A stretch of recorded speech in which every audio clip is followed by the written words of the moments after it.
다 함께 사도신경으로 신앙 고백하심으로 1월 6일 목요일 새벽 예배를 시작하겠습니다. 전능하사 전지를 만드신 하나님 아버지를 내가 믿사오며 그 외아들 우리 주 예수 그리스도를 믿사오니 이는 성령으로 잉태하사 동정녀 마리에게 나시고 본디오 빌라도에게 고난을 받으사 십자가에 못 박혀 죽으시고 장사한 지 사흘 만에 죽은 자 가운데에서 다시 살아나시며 하늘에 오르사 전능하신 하나님 우편에 앉아 계시다가 저리로서 산자와 죽은 자를 심판하러 오시리라. 성령을 믿사오며 거룩한 공회와 성도가 서로 교통하는 것과 죄를 사하여 주시는 것과 몸이 다시 사는 것과 영원히 사는 것을 믿사옵나이다. 아멘. 하나님 아버지시여, 내가 오늘 하루를 살아갈 때 하나님의 기쁨이 되기를 원합니다. 내가 오늘 하루를 하나님을 기쁘시기 위하여 삶으로 오늘 나의 삶이 예배가 되게 해 주옵소서. 예수 그리스도의 이름으로 기도합니다. 아멘. 오늘 성경 말씀은 신약 성경 마태복음 5장 31절과 32절의 말씀입니다. 오늘 성경 말씀을 제가 봉독해 드리겠습니다. 또 일러스되 누구든지 아내를 버리려거든 이혼 증서를 줄 것이라 하였으나 나는 너희에게 이르노니 누구든지 음행한 이유 없이 아내를 버리면 이는 그로 간음하게 함이요 또 누구든지 버림받은 여자에게 장가드는 자도 간음함이니라. 아멘. 오늘날 우리 현대 사회에 물질 문명이 풍성하고 또 과학과 기술이 발전한 그런 측면이 있지만 더불어 현대 사회에 그늘진 아픈 모습도 있습니다. 그 중에 하나, 우리의 삶을 매우 아프게 하는 것이 가정이 깨어지고 그리고 특별히 결혼 관계가 파탄이 나서 이혼의 슬픔과 아픔을 겪는 일입니다. 우리 인간이 겪을 수 있는 가장 큰 아픔과 슬픔, 가정이 깨어지고 가정이 깨어진 아픔이 너무 커서 이혼으로까지 갈 수밖에 없는 그 일들은 우리가 인간으로서 겪을 수 있는 가장 큰 아픔 중에 하나이고, 그것은 아버지와 어머니, 부모에게만, 당사자에게만 영향을 미치는 것이 아니라 아들과 딸들, 특히 사춘기나 어린 자녀일 경우에는 너무나도 큰 아픔과 상처를 주는 일이어서 정말로 우리 인간 안에 일어나서는 안 될 매우 아픈 일입니다. 우리가 오늘 읽은 성경 말씀은 바로 예수님께서 이 이혼에 관하여 하나님의 뜻을 우리에게 가르쳐 주시는 말씀입니다. 우리가 어제 살펴본 말씀대로 예수님께서는 간음하지 말라라는 제7계명을 가르쳐 주시면서 결혼에 관한 하나님의 뜻을 가르쳐 주셨습니다. 우리가 오늘 읽은 말씀에서는 그 결혼에 대한 말씀과 연결하여서 이혼에 관하여 말씀해 주고 있습니다. 우리가 한번 하나님 아버지 앞에 돌아볼 사실은 이겁니다. 과연 하나님께서 결혼이란 제도를 처음 만드셨을 때 이혼이라고 하는 사실을 고려했을까라는 사실입니다. 하나님을 믿지 않는 사람들은 결혼을 단순히 인간이 세운 제도나 인간에 의해 고안된 문화 정도로 여길 겁니다. 인간에 의해서 만들어진 또 인간이 설계한 제도라면, 또 인간이 결혼관계가 파탄나면 이혼할 수 있다라고 이혼이란 제도나 이혼의 문화를 만들어낼 수 있겠지만, 결혼은 하나님께서 창조시에 우리 인간을 위해 세워주신 신적인 제도입니다. 바로 창세기 2장이지요. 창세기 2장을 보면 하나님이 남자를 먼저 창조하십니다. 그 다음에 여자를 창조하십니다. 이것이 이 창세기 2장의 내용입니다. 남자를 창조하고 여자를 창조하십니다. 이러한 인간 창조가 어떤 결론을 맺냐면 창세기 2장 마지막에 보면 남자가 그 부모를 떠나 여자와 연합하여 한 몸을 이룰지라 라는 말씀으로 이제 창세기 2장의 이 말씀이 종결되어집니다. 그러므로 이 창세기 2장의 이 말씀을 보면 남자 창조와 여자 창조를 할 때 하나님께서는 이미 결혼 제도를 세우실 것을 의도하고 계셨습니다. 남자는 여자를 필요로 하고 여자는 남자를 필요로 하는, 남자는 여자가 없으면 존재할 수 없고 여자는 남자가 없으면 존재할 수 없는 존재로 창조하셔서 서로가 서로를 돕는 배필, 혼자로서는 완전하지 못하고 반드시 남자는 여자를 필요로 하고, 그래 남자는 여자가 있을 때 인간이 되는 것이죠. 여자는 반드시 남자를 필요로 하여서 남자가 있을 때 여자는 또 온전한 또 인간이 되는 것이죠. 하나님이 인간을 창조하실 때 그 창조 시부터 하나님께서는 결혼 제도를 염두하고 계셨고, 그리하여 인간이 영원한 관계로서 한 몸을 이룸으로 영원한 언약 관계인 이 결혼과 가정을 이루도록 하나님께서 본래 창조주로서 설계를 하셨습니다. 그런데 우리가 오늘 읽은 31절 말씀을 보면 일러스되 누구든지 아내를 버리려거든 이혼 증서를 줄 것이라 하였으나, 이런 말들이 유대사에 있었던 것이죠. 유대인들의 법률 속에 아내를 버리려면 이혼 증서를 써주는, 이 말을 역으로 말하면 이혼 증서를 써주면 아내를 버릴 수 있는 이런 이혼 제도가 유대인 사회 안에 있었고, 이제 고대 시대로 갈수록 더 그랬겠죠. 이 이혼 증서가 있으면 이 여인은 그 이혼 증서를 가지고 두 번째 결혼을 할 수 있었습니다. 그래서 한편으로 마치 여인으로 하여금 이혼 증서를 받아서 두 번째 결혼을 할 수 있는 어떤 여자를 배려하는 것 같은 것이지만, 이 이혼이라고 하는 것은 그 가정이 깨어지고 만약에 이 여인에게서 아이가 태어났다면 그 아이는 엄마를 빼앗겨 버리는 것이 되는 것이죠.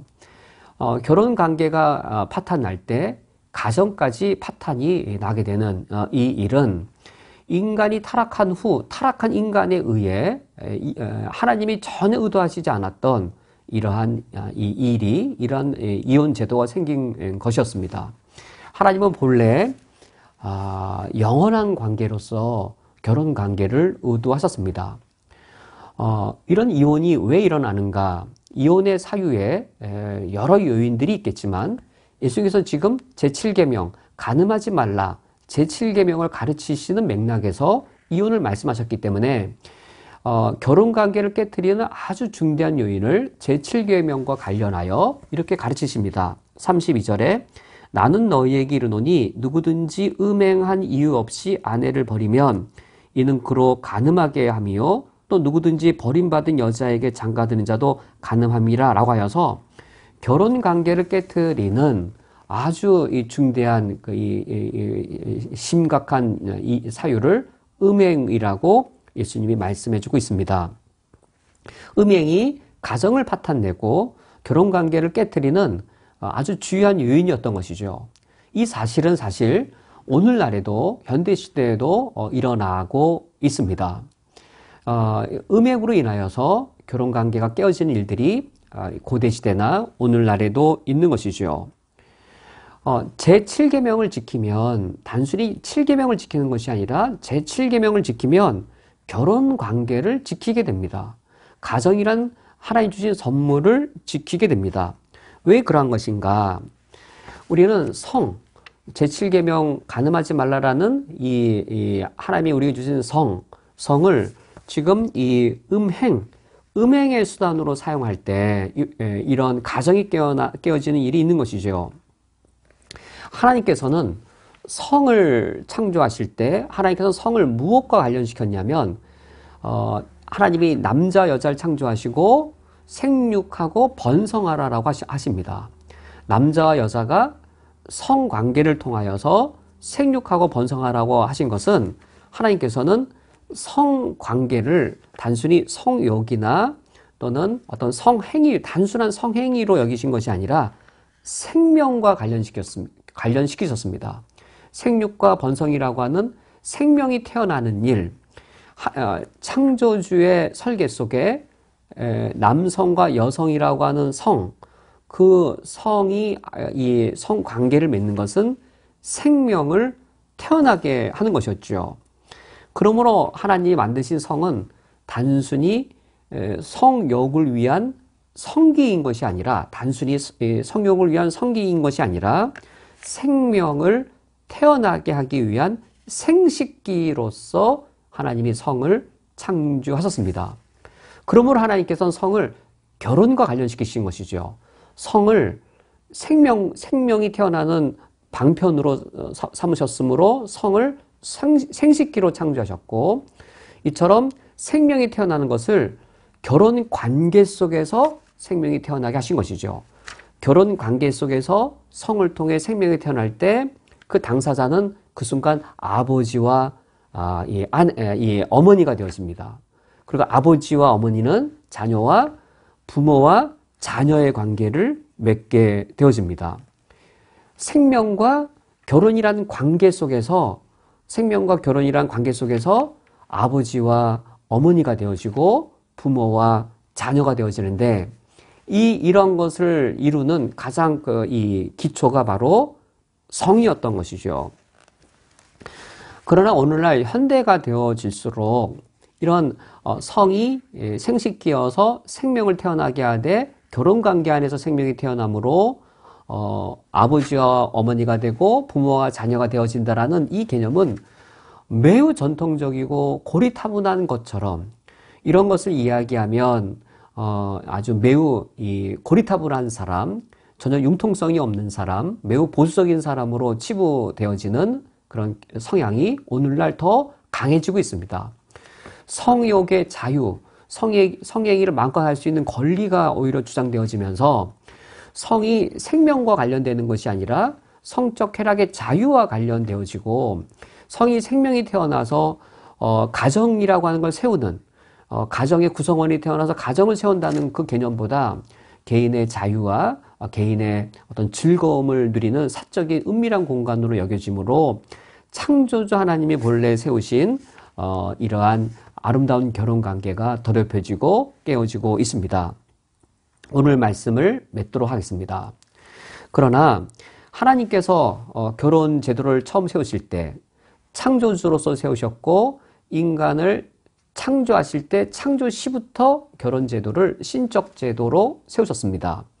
결혼이란 제도는 하나님이 성을 통하여서 생명이 태어나고, 생명이 태어남으로 가정 안에서 어머니와 아버지, 부모와 자녀, 가족 관계를 이루도록 하나님이 세우신 것이 바로 이 성입니다. 우리가 오늘 말씀을 묵상하면서 우리가 결혼의 거룩함, 가정관계의 거룩함을 지켜나가는 그리스도인들의 가정이 되기를 원합니다. 우리가 결혼관계의 순수함과 가정의 거룩함을 이 세상 속에서 지켜나갈 때 하나님이 가정을 하나님이 처음 주실 때에 의도하셨던 그런 에덴 동산의 축복이 충만히 담기는 그런 축복의 그릇이 될 겁니다. 우리 모든 성도님들의 결혼과 가정이 에덴 동산을 의도하셨던 하나님의 큰 축복을 풍성히 담는 그릇들이 될 수 있기를 주님의 이름으로 축원드립니다.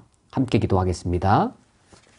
하나님 아버지시여, 우리 그리스도인들의 각 가정을 축복하여 주시옵소서. 쿠웨이트 한인연합교회 우리 교우들의 각 가정 위에 하늘로부터 충만한 축복을 내려주시기 원합니다. 하나님께서 창조주로서 우리 인간의 행복과 가장 큰 기쁨을 위하여 결혼관계를 설계하시고, 그리고 아버지와 어머니가 되며 부모와 자녀가 되어지는 이 세상에서 가장 행복한 그런 이 에덴 동산의 축복을 가정을 통해 누리게 하셨사오니, 하나님을 창조주로 믿으며 예수 그리스도를 우리 구주로 믿는 우리 교우들이, 우리 그리스도인들의 가정들이 이런 하나님의 창조주에 설계된 축복을 충만히 누리게 해 주옵소서. 우리 교우들의 각 가정을 행복한 가정으로, 하나님의 은혜와 사랑이 충만한 가정으로 지켜주시며 세상 속에서 거룩함을 지켜나가는 가정들로 인도해 주옵소서. 예수 그리스도의 이름으로 기도합니다. 아멘. 다 함께 주기도로 오늘 예배를 폐하겠습니다. 하늘에 계신 우리 아버지여, 이름이 거룩히 여김을 받으시오며 나라가 임하시오며 뜻이 하늘에서 이루어진 것 같이 땅에서도 이루어지이다. 오늘 우리에게 일용할 양식을 주시옵고, 우리가 우리에게 죄 지은 자를 사하여 준 것 같이 우리 죄를 사하여 주시옵고, 우리를 시험에 들게 하지 마시옵고 다만 악에서 구하시옵소서. 나라와 권세와 영광이 아버지께 영원히 싸움나이다. 아멘.